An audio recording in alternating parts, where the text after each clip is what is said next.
सतनाम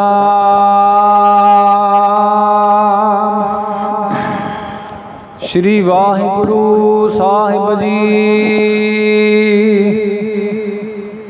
गुरमुख धरती साचै साजी, तिस मह ऊपत खापत सो बाजी। गुर कै शब्द रब्बै रंग लाए, साच रताओ पत स्यों घर जाय। गुरमुख धरती साचै साजी। वाहिगुरु जी का खालसा, वाहिगुरु जी की फतेह। कोट ब्रह्मंडां दे मालिक, जुगो जुग अटल शब्दा अवतार, दसां पातशाहियां दी आत्मक जोत। धन धन सतगुरु श्री गुरु ग्रंथ साहिब सच्चे पातशाह जी महाराज जी दी पवित्र पावन हजूरी दे विच जुड़ मिल बैठी गुरु रूप गुरु खालसा साध संगत जीओ। आओ बड़े प्यार अर सत्कार दे नाल अमृत बाणी हर हर तेरी सुन सुन होवे परम गत मेरी। जलन बुझी शीतल होए मनुआ सतगुर का दर्शन पाई जियो। सतगुरां दी पवित्र अमृत बाणी की कथा विचार व्याख्या सो सरवण करके लाह प्राप्त करो। कल आप सरवण कर रहे सी शब्द भेद जाने जानाई। रामकली महला पहला सिद्ध गोष्ठ सरलेख हेठ गुरबाणी की कथा विचार चल रही है। शब्द भेद जाने जानाई गुरमुखां दे लक्षण गुरु साहिब जी कर रहे हैं कि गुरमुख जन गुर उपदेश विच अपने मन नूं भेद विन लैंदे ने। इसे करके गुरु साहिब दे जान आए होए सच स्वरूप नूं गुरमुख जान लैंदे हन। नानक हमै जाल समाई। सतगुरु साहिब जी कथन करते ने कि गुरमुख जना ने ब्रह्म अभ्यास रूप अग्नि दे नाल देह दी हंगता नूं साड़ के बिरती वाहिगुरु दे विच समाउणा कीती लीन कीती है। इसे प्रकार नानक हमै जाल समाई। जिस वेले हंगता साड़ी उस वेले हृदय विच समता आ गई। गुरमुख धरती साचै साजी। पहला अर्थ गुरमुख जन जानते ने कि सारी धरती सृष्टि सच्चे परमेश्वर ने साजना की है। इस मह ऊपत खापत सो बाजी।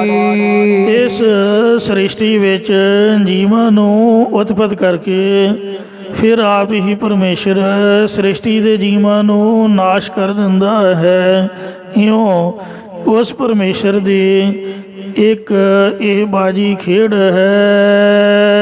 गुरमुख धरती साचै साजी। दूसरा अर्थ गुरमुख जन जानते ने कि सच्चे परमेश्वर ने भजन सिमरन करने वास्ते बंदगी करने वालियां वास्ते ही ये जो धरती पृथ्वी है ये साजना की है।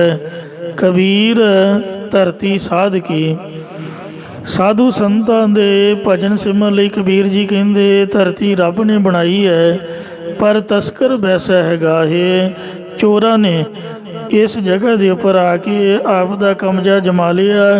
इन्हां चोरां चक्कियां दुष्टां दा नाश करन वास्ते ही धर्म चलावन संत उबारन दुष्ट सबन को मूड़ उपारन याही काज तरा हम जन्मंग समझ ले हो साधु समन मंग कलगीधर दशमेश पिता।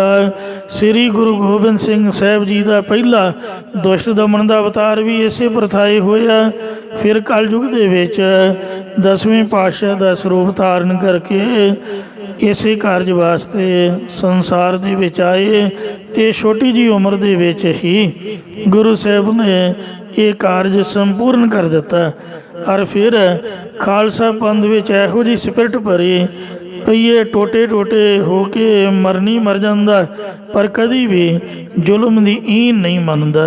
वेखो गुरु दे छोटे साहिबजादियां ने नीहां दे विच भी चिणदियां होइयां जकारे गजाए आपदा कुर्बान कर गए पर किसी दुष्ट की ईन नहीं मनी। फिर कलगीधर जी ने बंदा सिंह बहादुर नूं ਇਹੋ ਜਿਹਾ ਥਾਪੜਾ ਦੇ ਕੇ ਪੰਜਾਬ ਦੀ ਧਰਤੀ ਵੱਲ ਭੇਜਿਆ ਕਿ ਉਹਨੇ ਸਰਹੰਦ ਦੀ ਇੱਟ ਨਾਲ ਇੱਟ ਖੜਕਾ ਕੇ ਤੇ ਸਾਹਿਬਜ਼ਾਦਿਆਂ ਦੀ ਨਾਮੀ ਪਾਤਸ਼ਾਹ ਜੀ ਦੀ ਸ਼ਹੀਦੀ ਦਾ ਬਦਲਾ ਲਿਆ। ਔਰ ਉਸ ਤੋਂ ਬਾਅਦ ਕੁਰਬਾਨੀਆਂ ਦਾ ਇਹੋ ਜਿਹਾ ਦੌਰ ਚੱਲਿਆ ਅੱਜ ਤੱਕ ਉਸੇ ਤਰ੍ਹਾਂ ਹੀ ਜਾਰੀ ਹੈ। ਇਉਂ ਧਰਤੀ ਬਣਾਈ ਤਾਂ ਧਰਮ ਦੇ ਕਮਾਈ ਵਾਸਤੇ ਸੀ, ਸਿਮਰਨ ਭਜਨ ਵਾਸਤੇ ਸੀ, पर कब्जा कर लिया चोरां चक्कियां ने। ये वाहिगुरु जी ने इस तरह धरती साजना की है। ऊपत खापत सोबाजी इस धरती विच परमेश्वर आप संतां भगतां दी रखिया करन वास्ते उत्पत्ति करता है ਅਤੇ ਸੰਤਾਂ ਭਗਤਾਂ ਨੂੰ ਕਸ਼ਟ ਦੇਣ ਵਾਲੇ ਦੁਸ਼ਟ ਪੁਰਖ ਦੈਂਤਾਂ ਨੂੰ ਖਪਾ ਦਿੰਦਾ ਨਾਸ਼ ਕਰ ਦਿੰਦਾ। ਇਉਂ ਉਸ ਪਰਮੇਸ਼ਰ ਦੀ ਇੱਕ ਬਾਜੀ ਖੇਡ ਹੈ। ਦੇਖਣ ਆਇਓ ਜਗਤ ਤਮਾਸ਼ਾ। ਕਲਗੀਧਰ ਮਹਾਰਾਜ ਨੇ ਜਗਤ ਨੂੰ ਤਮਾਸ਼ਾ ਆਖਿਆ, ਇੱਕ ਖੇਡ ਆਖੀ ਹੈ। ਜਿਵੇਂ ਤਮਾਸ਼ੇ ਵਿੱਚ ਇੱਕ ਹੀਰੋ ਹੁੰਦਾ ਇੱਕ ਵਿਲਨ ਹੁੰਦਾ, इंज ही गुरु साहब जी हीरो बन के आए ते भीम चंद नूं विलन बनाता। अमृत छकन लई वो मन गया सीगा पर महाराज ने जान बुझ के उसदा मन विगाड़ सुटिया भी मुड़ के आपां जिस कारज लई आए हैं वो कारज किवें होगा, ये साडे विरोध विच होएगा ते फौज चढ़ा के लिआएगा, इहदे बहाने नाल तां आपां दुष्टां दा खात्मा करना। तो इंज महाराज ने आख्या हाँ मैं हूँ परम पुरख को दासा, देखने आयो जगत तमाशा। ये जगत एक खेड बाजी बनाई है। बाजीगर जैसे बाजी पाई नन्ना रूप पेख दिखलाई सांग उतार थम्यों पासारा तब एको एक अंकार। गुरमुख धरती साचै साजी। तीसरा अर्थ धरती केड़ियां बुद्धि रूप। गुरमुख जन जानते ने कि बुद्धि रूप धरती सच्चे परमेश्वर ने अपने स्वरूप दे नाल मिलन वास्ते साजना कीती है। ऊपत खापत सोबाजी। उस बुद्ध रूप धरती विच परमेश्वर आप ही शुभ गुणां नूं पैदा करदा अते आप ही अवगुणां नूं खपाउंदा नाश करदा है। ये उस परमेश्वर दी एक खेड है। मानो इसे प्रकार गुरमुख धरती साचै साजी। चौथा अर्थ गुरमुख जन जानते ने कि परमेश्वर ने मनुखा दे रूप धरती अपनी प्राप्ति वास्ते साजना कीती है, या भूमा रूप ब्रह्म ने अपनी प्राप्ति कराउण वास्ते मनुखा दे साजना कीती है। पर असीं इसनूं खाना पीना हसना सौना विसर गया है मरना। खाण पीण हसन खेडन विच ला लिया है ते वाहिगुरु ते मौत भुल बैठे हाँ। खसम सार खुआरी कीनी। वाहिगुरु मालिक परमात्मा नूं भुला के खराबी कर रहे हाँ। ਇਸ ਲਈ ਤ੍ਰਿਗ ਜੀਵਨ ਇਹ ਦੇਹ ਪਾਈ ਤ੍ਰਿਗਾਕਾਰ ਹੈ। ਲਾਨਤ ਨਹੀਂ ਰਹਿਣਾ, ਰਹਿਣਾ ਤਾਂ ਇਸਨੇ ਹੈ ਨਹੀਂ। ਤੇ ਜਿਵੇਂ ਗੱਡੀ ਮੁੱਲ ਖਰੀਦ ਕੇ ਤੇ ਖਿਲਾਰੀ ਰੱਖੋ, ਕੰਮ ਉਹ ਤੋਂ ਲਓ ਹੀ ਨਾ, ਮੁੱਲ ਉਹਦਾ ਘਟਦਾ ਜਾਣਾ, ਕੋਈ ਫਾਇਦਾ ਤਾਂ ਨਾ ਹੋਇਆ। ਘੋੜਾ ਖਰੀਦ ਕੇ ਕਿੱਲੇ 'ਤੇ ਬੰਨ੍ਹ ਕੇ ਉਹਨੂੰ ਪਾਣੀ ਪਿਆਈ ਜਾਓ, ਪੱਠੇ ਪਾਈ ਜਾਓ, ਉਹਦਾ ਖਰਖਰਾ ਕਰੀ ਜਾਓ, ਕੰਮ ਲਓ ਹੀ ਨਾ, ਕੀ ਲਾਭ ਹੈ? ਵਾਧੂ ਦੀ ਸੇਵਾ ਦਾ। ਮੱਝ ਜਾਂ ਗਾਂ ਦੁੱਧ ਦਿੰਦੀ ਹੋਈ ਨਹੀਂ, ਫੰਡਰਾਂ ਨੂੰ ਪੱਠੇ ਪਾਈ ਜਾਓ, ਕੋਈ ਲਾਭ ਥੋੜ੍ਹਾ ਆ। ਤੀਨ ਦੁੱਧ ਹੈ ਤੇ ਬਾਹਰੀ ਕਿਤੇ ਨਾ ਆਵੇ ਕਾਮ। ਜੇ ਦੁੱਧ ਦੇਣ ਵਾਲਾ ਕੰਮ ਹੀ ਗਾਂ ਨਹੀਂ ਕਰ ਰਹੀ ਤਾਂ ਫਿਰ ਵਾਧੂ ਦਾ ਉਹਦੇ 'ਤੇ ਮਿਹਨਤ ਮਾਰਨ ਦਾ ਕੀ ਲਾਭ? ਇਹਦੇ ਨੂੰ ਕਿੱਲੇ ਨੂੰ ਖੋਲ੍ਹੋ ਅਤੇ ਆਪਦੀਆਂ ਮੌਜਾਂ ਮਾਣੇ। ਇਹ ਜਿਹੜੀ ਦੇਹ ਹੈ ਜੇ ਇਹਨੂੰ ਕੇਵਲ ਖਾਣ ਪੀਣ ਹੱਸਣ ਖੇਡਣ ਜੀ ਲਾਈ ਰੱਖਿਆ, ਅਸਲੀ ਕੰਮ ਜੋ ਵਾਹਿਗੁਰੂ ਦੀ ਪ੍ਰਾਪਤੀ ਵਾਲਾ ਇਹਦੇ ਤੋਂ ਲਿਆ ਹੀ ਨਾ। ਇਹਦੀ ਪਾਲਣਾ ਪੋਸ਼ਣ ਦੇ ਵਿੱਚ ਹੀ ਲੱਗੇ ਰਹੇ, ਕਦੀ ਕੁਛ ਤੇ ਮਾਰ ਮਾਰ ਕੇ ਖਾ ਲਏ, ਕਦੀ ਕੁਝ ਕਦੀ ਕੁਝ। ਮੇਰੇ ਵਰਗੇ ਬਿਨਾਂ ਹੀ ਬਿਮਾਰੀ ਤੋਂ ਦਵਾਈਆਂ ਖਾ ਖਾ ਕੇ ਆਪਦਾ ਸਰੀਰ ਆਪ ਖਰਾਬ ਕਰ ਬੈਠਦੇ। ਅਤੇ ਇਸ ਲਈ ਕੀ ਲਾਭ ਹੈ? ਨਾਮ ਤਾਂ ਜਪਿਆ ਨਹੀਂ, ਕੋਈ ਅਭਿਆਸ ਤਾਂ ਕੀਤਾ ਨਹੀਂ। ਇਸ ਲਈ ਇਹ ਜਿਹੜੀ ਮਹਾਰਾਜ ਨੇ ਮਨੁੱਖਾ ਦੇਹ ਰੂਪ ਧਰਤੀ ਦਿੱਤੀ ਹੈ, ਸਾਜਣਾ ਕੀਤੀ ਹੈ, ਇਹ ਆਪ ਦੀ ਪ੍ਰਾਪਤੀ ਵਾਸਤੇ ਦਿੱਤੀ ਹੈ। ਜਿਸ ਮਹਿ ਉਪਤ ਖਾਪਤ ਸੋ ਬਾਜੀ। ਆਇਓ ਸੁਨਨ ਪੜਨ ਕੋ ਬਾਣੀ, ਨਾਮ ਸਾਰ ਲੱਗੇ ਲਾਲਚ ਬਿਰਥਾ ਜਨਮ ਪੁਰਾਣੀ। ਆਇਆ ਤਾਂ ਸੀ ਬ੍ਰਹਮ ਗਿਆਨ ਦੀ ਪ੍ਰਾਪਤੀ ਲਈ, ਤੇ ਪਰ ਉਹਦੀ ਕੀਤੀ ਹੋਈ ਨਹੀਂ ਬ੍ਰਹਮ ਗਿਆਨ ਦੀ ਪ੍ਰਾਪਤੀ।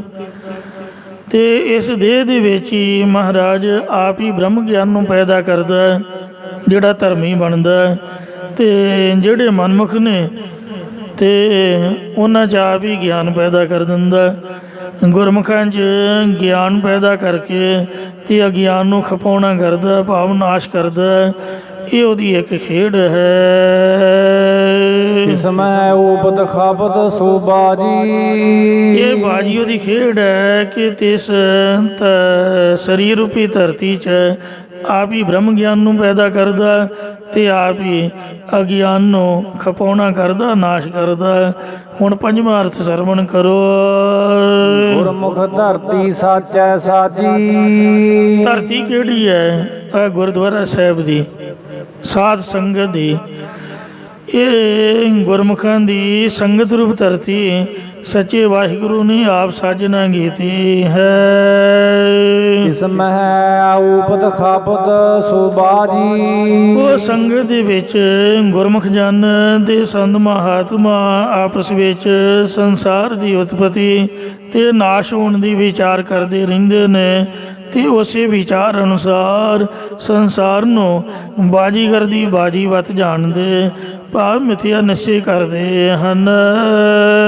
ਗੁਰ ਕੈ ਸ਼ਬਦ ਰਪੈ ਰੰਗ ਲਾਇ। ਇਸੇ ਕਰਕੇ ਹੀ ਗੁਰਮੁਖ ਜਨ ਗੁਰੂ ਸਾਹਿਬ ਦੇ ਉਪਦੇਸ਼ ਦੇ ਵਿੱਚ ਰੰਗ ਪ੍ਰੇਮ ਲਾ ਕੇ ਵਾਹਿਗੁਰੂ ਨਾਮ ਦੇ ਵਿੱਚ ਰਤੇ ਰਹਿੰਦੇ ਹਨ। ਸਾਚ ਰਤਉ ਪਦ ਸਿਉ ਘਰ ਜਾਇ। ਗੁਰਾਂ ਦੁਆਰਾ ਸੱਚੇ ਨਾਮ ਦੇ ਵਿੱਚ ਰੰਗੇ ਹੋਏ ਪ੍ਰਤਿਸ਼ਠਾ ਦੇ ਸਹਿਤ ਪਰਲੋਕ ਰੂਪੀ ਘਰ ਵਿੱਚ ਜਾਂ ਸਰੂਪ ਰੂਪੀ ਘਰ ਵਿੱਚ ਜਾਂਦੇ, ਭਾਵ ਉਹਨਾਂ ਦੀ ਕਾਮ ਕ੍ਰੋਧ ਆਦਿਕ ਵਿਕਾਰ ਬੇਪਤੀ ਨਹੀਂ ਕਰ ਸਕਦੇ।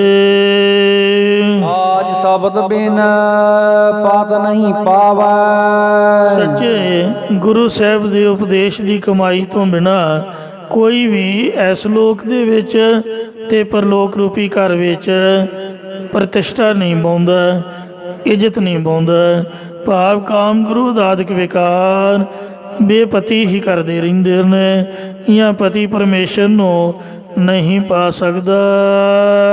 ਨਾਨਕ ਬਿਨ ਨਾਵੈ ਕਿਉ ਸਾਜ ਸਮਾਵੈ। ਸਤਿਗੁਰੂ ਮਹਾਰਾਜ ਸਾਹਿਬ ਜੀ ਕਥਨ ਕਰਦੇ ਇਸ ਤੋਂ ਪਰਮੇਸ਼ਰ ਦੇ ਨਾਮ ਜਪੇ ਤੋਂ ਬਿਨਾ ਕੋਈ ਜੀਵ ਕਿਵੇਂ ਸੱਚ ਸਰੂਪ ਦੇ ਵਿੱਚ ਸਮਾ ਸਕਦਾ, ਪਵ ਨਹੀਂ ਸਮਾ ਸਕਦਾ ਹੈ। ਗੁਰਮੁਖ ਆਸ਼ਟ ਸਿੱਧੀ ਸਭ ਬੁੱਧੀ। ਗੁਰਮੁਖ ਜਨਾਂ ਨੂੰ ਨਾਮ ਜਪਦੀਆਂ 8 ਸਿੱਧੀਆਂ ਅਣਮਾ ਮਹਿਮਾ ਲਗਮਾ ਗਰਮਾ ਪ੍ਰਾਪਤ ਪ੍ਰਾਕਾਮਿਆ ਇਸ਼ਤਾ ਵਸ਼ਤਾ, ਇਹ 8 ਸਿੱਧੀਆਂ ਮੁੱਖ ਤੇ 18 ਸਿੱਧੀਆਂ ਸਾਰੀਆਂ ਤੇ 9 ਨਿਧੀਆਂ ਤੇ ਸਾਰੀਆਂ ਅਕਲਾਂ ਪ੍ਰਾਪਤ ਹੋ ਜਾਂਦੀਆਂ ਨੇ। ਭਾਵ ਉਹ ਇਹਨਾਂ ਚੀਜ਼ਾਂ ਨੂੰ ਸੁਤੇ ਸਿੱਧੀ ਪ੍ਰਾਪਤ ਕਰ ਲੈਂਦੇ ਨੇ। ਪ੍ਰਭ ਕੈ ਸਿਮਰਨ ਰਿੱਧ ਸਿੱਧ 9 ਨਿਧ, ਪ੍ਰਭ ਕੈ ਸਿਮਰਨ ਗਿਆਨ ਧਿਆਨ ਤਤ ਬੁੱਧ। ਉਹ ਭਾਵੇਂ ਵਰਤਨ ਨਾ ਵਰਤਨ, ਸਾਰੇ ਸ਼ਾਸਤਰਾਂ ਦਾ ਬੋਧ ਵੀ ਬੁੱਧੀ ਦੇ ਅੰਦਰ ਉਹਨਾਂ ਨੂੰ ਪ੍ਰਾਪਤ ਹੋ ਜਾਂਦਾ ਹੈ। ਭਿੰਡਰ ਕਲਾਂ ਨਗਰ ਦੇ ਵਿੱਚ ਮਹਾਂਪੁਰਖ ਸੰਤ ਬਾਬਾ ਸੁੰਦਰ ਸਿੰਘ ਜੀ ਖਾਲਸਾ ਆਪ ਦੀ ਜ਼ਮੀਨ ਦੇ ਵਿੱਚ ਗੁਰਦੁਆਰਾ ਅਕਾਲ ਕੁਟੀਆ ਇਹ ਬਣਾ ਕਰਕੇ ਤੇ 100-150 ਸਿੰਘਾਂ ਨੂੰ ਉੱਥੇ ਰੱਖ ਕੇ ਵਿੱਦਿਆ ਪੜ੍ਹਾਈ ਕਰਾਉਂਦੇ। ਸਿੰਘ ਵੀ ਬੜੇ ਮਹਾਂਪੁਰਖ ਅਭਿਆਸੀ ਹੁੰਦੇ। ਜਥੇ ਵਿੱਚ ਉਹ ਸਿੰਘ ਨੂੰ ਰੱਖਦੇ ਜਿਹੜਾ 5 ਗ੍ਰੰਥੀ ਦਾ ਨਿਤਨੇਮੀ ਹੋਵੇ ਜਾਂ ਜਪਜੀ ਸਾਹਿਬ ਦੇ 25-50 ਪਾਠ ਕਰਨ ਵਾਲਾ ਹੋਵੇ, ਤੇ ਪਾਠੀ ਨੂੰ ਰੱਖਦੇ ਸੀ ਤੇ ਕਥਾ ਸਿਖਾਲਦੇ ਸਨ। ਇਉਂ ਚੜ੍ਹਦੀ ਕਲਾ ਵਾਲੇ ਅੰਮ੍ਰਿਤ ਵੇਲੇ ਉੱਠਣ ਵਾਲੇ ਗੁਣਾਂ ਵਾਲੇ ਗੁਰਮੁਖ ਹੁੰਦੇ। ਉਹਨਾਂ 'ਚ ਜਿਨ੍ਹਾਂ ਨੇ ਸੰਪਰਦਾ ਦੀ ਅਗਲੀ ਮੁਖੀ ਮੰਨਣਾ ਸੰਤ ਗੁਰਬਚਨ ਸਿੰਘ ਜੀ ਖਾਲਸਾ ਵੀ ਸਨ। ਜਿੱਥੇ ਬੌਲੀ ਸਾਹਿਬ ਹੈ ਪਿੰਡ ਦੇ ਬਾਹਰਵਾਰ, ਹੁਣ ਉੱਥੇ ਨੀਤੀਵਾਨ ਲੋਕਾਂ ਨੇ ਨਿਸ਼ਾਨੀ ਨਹੀਂ ਰਹਿਣ ਦਿੱਤੀ, ਜ਼ਮੀਨ ਵਾਹ ਕੇ ਪੈਲੀ 'ਤੇ ਕਬਜ਼ਾ ਕਰ ਲਿਆ। ਸਮਾਂ ਆਵੇਗਾ ਤੇ ਗੁਰੂ ਸਾਹਿਬ ਕਿਰਪਾ ਕਰਨ ਉਹ ਅਸਥਾਨ ਫਿਰ ਪ੍ਰਗਟ ਹੋਏਗਾ, ਕਿਉਂਕਿ ਉਹ ਮਹਾਂਪੁਰਖਾਂ ਦਾ ਤਪੋ ਅਸਥਾਨ ਹੈ। ਉੱਥੇ ਬੌਲੀ ਹੁੰਦੀ ਸੀ, ਹੁਣ ਉੱਥੇ ਕੋਈ ਨਿਸ਼ਾਨੀ ਨਹੀਂ ਰਹਿਣ ਦਿੱਤੀ ਨੀਤੀਮਾਨਾਂ ਨੇ। ਸੋ ਸਤਿਗੁਰੂ ਦੀ ਕਿਰਪਾ ਨਾਲ ਮਹਾਂਪੁਰਖ ਉੱਥੇ ਬੈਠ ਕੇ ਤਪੱਸਿਆ ਕਰਿਆ ਕਰਦੇ। ਇੱਕ ਵਾਰ ਸਿਮਰਨ ਕਰਦਿਆਂ ਚਾਰੇ ਵੇਦ ਸੁਨਹਿਰੀ ਅੱਖਰਾਂ ਦੇ ਵਿੱਚ ਅੱਖਾਂ ਦੇ ਅੱਗੋਂ ਦੀ ਲੰਘੇ, ਆ ਕੇ ਸੰਤਾਂ ਨੂੰ ਬੇਨਤੀ ਕੀਤੀ ਤੇ ਸੰਤ ਕਹਿਣ ਲੱਗੇ ਕਿ ਮੈਨੂੰ ਲਿਖ ਕੇ ਲਿਆ ਕੇ ਦੱਸੀ ਭਲਾ ਅੱਖਰ ਕਿਹੜੇ ਨੇ। ਸੰਸਕ੍ਰਿਤ ਦੇ ਅੱਖਰ ਮਹਾਂਪੁਰਖਾਂ ਨੇ ਉਹ ਸੁਰਤੀ, ਕਿਉਂਕਿ ਮੈਂ ਸੰਸਕ੍ਰਿਤ ਪੜ੍ਹਿਆ ਨਹੀਂ ਇਸ ਲਈ ਮੈਨੂੰ ਯਾਦ ਨਹੀਂ ਹੁੰਦੀ। ਉਹ ਕਿਤਾਬ ਦੇ ਵਿੱਚ ਖਾਲਸਾ ਜੀਵਨ 'ਚ ਲਿਖੀ ਹੋਈ ਹੈ ਪੋਥੀ ਦੇ ਵਿੱਚ, ਉਹ ਲਿਖ ਕੇ ਸੰਤਾਂ ਨੂੰ ਸੁਣਾਈ। ਕਹਿੰਦੇ ਗੁਰਮੁਖਾ ਤੇਰਾ ਗਿਆਨ ਖੁੱਲ੍ਹ ਚੁੱਕਾ ਹੈ, ਵਾਹਿਗੁਰੂ ਦੇ ਸਿਮਰਨ ਭਜਨ ਦਾ ਸਦਕਾ ਤੈਨੂੰ ਵਿਦਿਆ ਸਫਰਨ ਹੋ ਰਹੀ ਹੈ, ਪਰ ਇਹ ਬਚਨ ਅੱਗੇ ਗਾਂ ਕਿਸੇ ਹੋਰ ਨੂੰ ਨਾ ਦੱਸੀ। ਕਮਾਈ ਤੋਂ ਬਿਨਾਂ ਲੋਕ ਮਖੌਲ ਕਰਦੇ ਨੇ ਕਿ ਵੱਡਾ ਆ ਗਿਆ ਬ੍ਰਹਮ ਗਿਆਨੀ, ਦੱਸ ਕੇ ਵੇਖੋ। ਦੁਨੀਆ ਕਹੂਗੀ ਇਹ ਕਮਲਾ ਹੋ ਗਿਆ, ਕੋਈ ਮੰਨਣ ਨੂੰ ਤਿਆਰ ਨਹੀਂ ਹੈ। ਇਸ ਲਈ ਸੋ ਇਹਨੂੰ ਹਿਰਦੇ ਦੇ ਵਿੱਚ ਲੁਕਾ ਕੇ ਰੱਖਣਾ ਹੈ, ਇਹ ਬਖਸ਼ਿਸ਼ ਹੈ। ਇਸੇ ਤਰ੍ਹਾਂ ਗੁਰਦੁਆਰਾ ਨਗੀਨਾ ਘਾਟ ਸੱਚਖੰਡ ਸ੍ਰੀ ਹਜ਼ੂਰ ਸਾਹਿਬ ਲੰਗਰ ਸਾਹਿਬ ਦੇ ਬਿਲਕੁਲ ਨਾਲ ਗੁਰਦੁਆਰਾ ਸਾਹਿਬ ਵਿਖੇ ਮਹਾਂਪੁਰਖ ਸੰਤ ਗਿਆਨੀ ਜਰਨੈਲ ਸਿੰਘ ਜੀ ਖਾਲਸਾ ਪਿੰਡਾਂ ਵਾਲੇ ਤਪ ਕਰ ਰਹੇ ਸਨ, ਅਭਿਆਸ ਕਰ ਰਹੇ ਸੀ। ਮਨ ਦੇ ਵਿੱਚ ਫੁਰਨਾ ਆਇਆ, ਕਹਿੰਦੇ ਮਨਾ, ਕਹਿੰਦੇ ਨੇ ਬਾਣੀ ਪੜ੍ਹਨ ਵਾਲਿਆਂ ਕੋਲ ਰਿੱਧੀਆਂ ਸਿੱਧੀਆਂ ਆ ਜਾਂਦੀਆਂ। ਜਿਵੇਂ ਆਪ ਗੁਰੂ ਸਾਹਿਬ ਨੇ ਲਿਖਿਆ ਹੈ ਕਿ ਬ੍ਰਹਮ ਬਿੰਦਾ ਤਿਸ ਦਾ ਬ੍ਰਹਮ ਮਤ ਰਹਿ, ਏਕ ਸ਼ਬਦ ਲਿਵ ਲਾਏ। ਬ੍ਰਹਮ ਗਿਆਨੀ ਬ੍ਰਹਮ ਦਾ ਬੇਤਾ ਉਹ ਹੈ ਜਿਹੜਾ ਇੱਕ ਸ਼ਬਦ ਵਿੱਚ ਲਿਵ ਲਾ ਕੇ ਰੱਖੇ। ਨਮ ਨਿਧੀ 18 ਸਿੱਧੀ ਪਿੱਛੇ ਲੱਗੀਆਂ ਫਿਰ ਹੈ, ਜੋ ਹਰ ਹਿਰਦੈ ਸਦਾ ਵਸਾਏ। ਜੋ ਹਰੀ ਨੂੰ ਆਪਦੇ ਹਿਰਦੇ ਸਦਾ ਵਸਾ ਕੇ ਰੱਖਦਾ, 9 ਨਿਧੀਆਂ ਤੇ 18 ਸਿੱਧੀਆਂ ਉਹਦੇ ਪਿੱਛੇ ਪਿੱਛੇ ਲੱਗੀਆਂ ਫਿਰਦੀਆਂ, ਤਰਲੇ ਮਾਰਦੀਆਂ ਕਿ ਸਾਨੂੰ ਵਰਤੋ, ਪਰ ਮਹਾਂਪੁਰਖ ਵਰਤਦੇ ਨਹੀਂ। ਰਿੱਧ ਸਿੱਧ ਸਾ ਮੋਹ ਹੈ, ਨਾਮ ਨਾ ਵਸੈ ਮਨ ਆਏ। ਕਹਿੰਦੇ ਮਨਾ ਕਦੀ ਵੇਖੀਆਂ ਤਾਂ ਹੈ ਨਹੀਂ, ਇੰਨਾ ਚਿਰ ਹੋ ਗਿਆ ਮਾਲਾ ਫੇਰਦੇ ਆ, ਤਪ ਕਰਦੇ ਆ। ਇਉਂ ਜਦ ਫੁਰਨਾ ਆਇਆ ਤੇ ਇੱਕਦਮ ਧਿਆਨ ਉੱਠ ਗਿਆ, ਝਾਂਜਰਾਂ ਦੀ ਆਵਾਜ਼ ਆਈ। ਗੇਟ ਵੱਲ ਵੇਖਿਆ, 4 ਬੀਬੀਆਂ ਤੇ ਸੋਹਣੀਆਂ ਸੁਨੱਖੀਆਂ, ਗਹਿਣੇ ਗੱਟੇ ਉਹਨਾਂ ਨੇ ਪਾਏ ਹੋਏ, ਤੇ ਉਹ ਸ਼ਨਕਾਰ ਕਰਦੀਆਂ ਹੋਈਆਂ ਗੁਰੂ ਸਾਹਿਬ ਦੀ ਹਜ਼ੂਰੀ 'ਚ ਆਈਆਂ। ਗੁਰੂ ਸਾਹਿਬ ਨੂੰ ਨਾ ਮੱਥਾ ਟੇਕਿਆ, ਮੱਥਾ ਟੇਕ ਕੇ ਪਰਿਕਰਮਾ ਕੀਤੀਆਂ ਤੇ ਮਹਾਂਪੁਰਖਾਂ ਦਾ ਧਿਆਨ ਨਾ ਲੱਗੇ, ਉਹ ਖੜਕਾ ਜਿਹਾ ਕਰੀ ਜਾਣ। ਆ ਕੇ ਸੰਤਾਂ ਨੇ ਠਾਹ ਨੂੰ ਧਿਆਨ ਕਰ ਲਿਆ। ਉਹਨਾਂ ਦਾ ਸੁਭਾਅ ਸੀਗਾ ਕਿ ਜਦ ਵੀ ਸੱਚਖੰਡ ਹਰਿਮੰਦਰ ਸਾਹਿਬ ਦਰਬਾਰ ਸਾਹਿਬ ਮੱਥਾ ਟੇਕਦੇ, ਅੰਦਰੋਂ ਮੱਥਾ ਟੇਕ ਕੇ ਬਾਹਰ ਨਿਕਲ ਕੇ ਜਿੱਥੇ ਹਰ ਕੀ ਪੌੜੀ ਹੈ ਉਸ ਪਾਸੇ ਦਰਬਾਰ ਸਾਹਿਬ ਹਰਿਮੰਦਰ ਸਾਹਿਬ ਦੀ ਕੰਧ ਵੱਲ ਆਪਦਾ ਮੁੱਖ ਨਿਉ ਕੇ, ਅੱਖਾਂ ਨੀਵੀਆਂ ਪਾ ਕੇ ਕੰਧ ਵੱਲ ਮੂੰਹ ਕਰਕੇ ਬੈਠ ਜਾਂਦੇ। ਜਿੰਨਾ ਚਿਰ ਵੀ ਹਾਜ਼ਰੀ ਭਰਦੇ, ਇੱਕ ਸ਼ਬਦ 2 ਸ਼ਬਦ ਸੁਣਦੇ, ਉਧਰ ਕੰਧ ਵੱਲ ਮੂੰਹ ਕਰਕੇ ਹੇਠਾਂ ਮੂੰਹ ਕਰਕੇ ਸੁਣਦੇ। ਤੇ ਉਹ ਅੱਗੇ ਆ ਕੇ ਖਲੋ ਗਈਆਂ। ਮਹਾਂਪੁਰਖਾਂ ਦਾ ਚੇਤਨਾ ਲੱਗੇ, ਕਾਫੀ ਚਿਰ ਖੜੀਆਂ ਰਹੀਆਂ। ਸੰਤ ਕਹਿਣ ਲੱਗੇ ਵੀ ਜਾਓ ਆਪ ਦਾ ਕੰਮ ਕਰੋ, ਤੁਸੀਂ ਮੈਥੋਂ ਕੀ ਲੈਣਾ? ਮੱਥਾ ਟੇਕ ਲਿਆ, ਪਰਿਕਰਮਾ ਕਰ ਲਈਆਂ, ਹੁਣ ਆਪਦੇ ਘਰ ਨੂੰ ਜਾਓ, ਮੇਰੇ ਸਾਹਮਣੇ ਕੋ ਖੜੀਆਂ ਹੋ?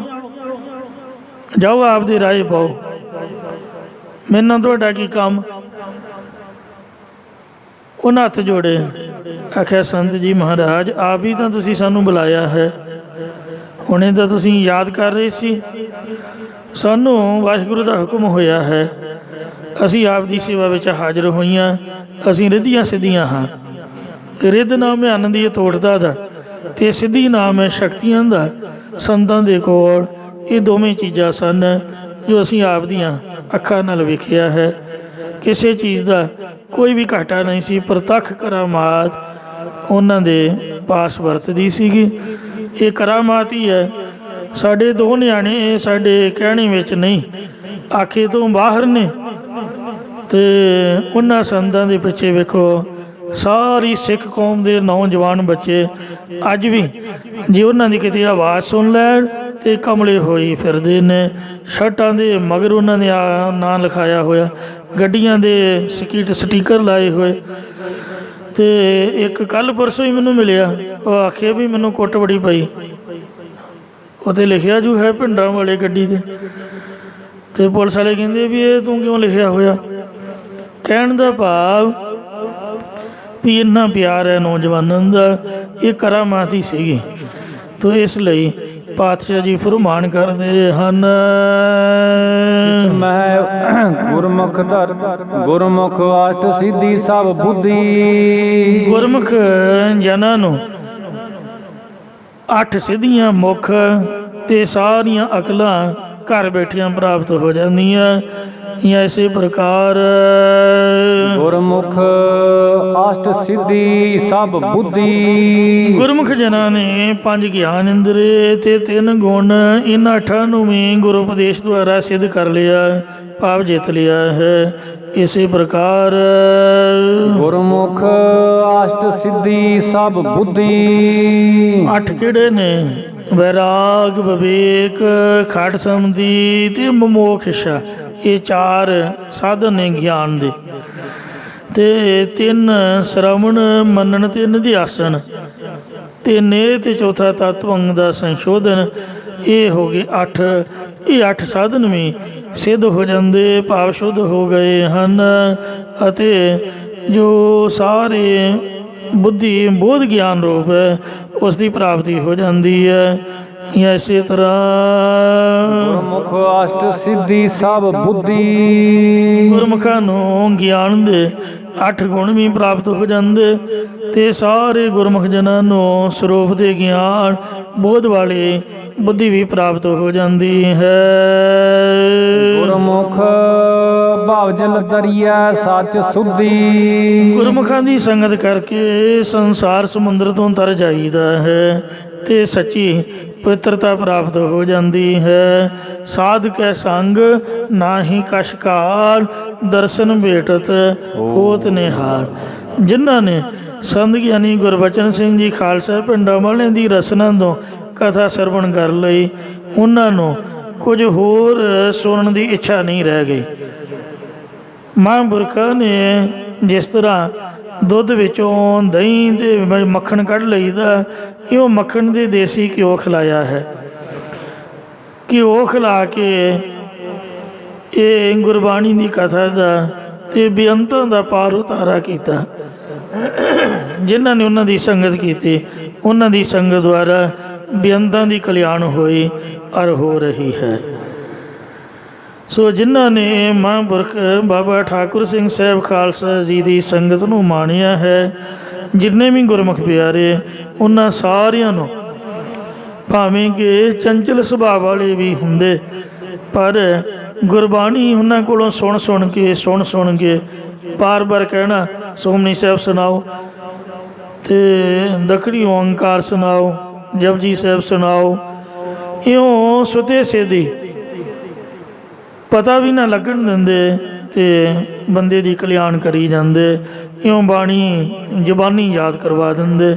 ਚੰਦਰਪੁਰ ਦੇ ਇੱਕ ਗੁਰਮੁਖ ਪਿਆਰੇ ਜਿਹੜੇ ਪੰਜਾਬੀ ਵੀ ਨਹੀਂ ਸਨ ਜਾਣਦੇ, ਹਿੰਦੀ ਮੀਡੀਅਮ ਪੜ੍ਹੇ ਹੋਏ, ਤੇ ਉਹਨਾਂ ਨੂੰ ਵੀ ਮਹਾਂਪੁਰਖਾਂ ਦੀ ਕਿਰਪਾ ਨਾਲ 5 ਗ੍ਰੰਥੀ ਜ਼ਬਾਨੀ ਯਾਦ ਹੋ ਗਈ ਔਰ ਕਾਫੀ ਲੰਬਾ ਸਮਾਂ ਉਹ ਧਰਮ ਪ੍ਰਚਾਰ ਕਰਦੇ ਰਹੇ ਵਿਚਰ ਕਰਕੇ। ਤੇ ਅੱਜ ਕੱਲ੍ਹ ਤਖਤ ਸ੍ਰੀ ਹਰਿਮੰਦਰ ਜੀ ਪਟਨਾ ਸਾਹਿਬ ਦੇ ਕਥਾਵਾਚਕ ਗਿਆਨੀ ਸਿੰਘ ਡਿਊਟੀ ਨਿਭਾ ਰਹੇ ਨੇ। ਇੱਕ ਹਿੰਦੂ ਮੁੰਡਾ, ਮੋਨਾ ਮੁੰਡਾ, ਜਿਹਦੇ ਕੇਸ ਵੀ ਕੱਟੇ ਹੋਏ, ਹਰ ਟਕਸਾਲ ਦੇ ਵਿੱਚ ਕੇਸ ਕੱਟੇ ਲੈ ਕੇ ਮੋਨਾ ਮੁੰਡਾ ਆਇਆ, ਹਿੰਦੀ ਬੋਲਣ ਵਾਲਾ, ਤੇ ਮਹਾਂਪੁਰਖਾਂ ਦੀ ਕਿਰਪਾ ਹੋਈ ਤੇ ਵੇਖੋ ਜ਼ਬਾਨੀ ਬਾਣੀ ਯਾਦ ਹੋ ਗਈ ਤੇ ਅਰਥਾਂ ਦੀ ਸੋਝੀ ਕਰਾ ਦਿੱਤੀ। ਇਹੀ ਤਾਰਨਾ ਹੈ। ਇਹ ਤਾਂ ਨਹੀਂ ਵੀ ਬਾਬਾ ਜੀ ਤੁਹਾਡੀ ਪੂਛ ਪੜ ਕੇ ਅਸੀਂ ਵੀ ਤਰ ਜਾਵਾਂਗੇ, ਇਸ ਤਰ੍ਹਾਂ ਦਾ ਨਹੀਂ ਬੰਦਾ ਤਰਦਾ ਹੈ।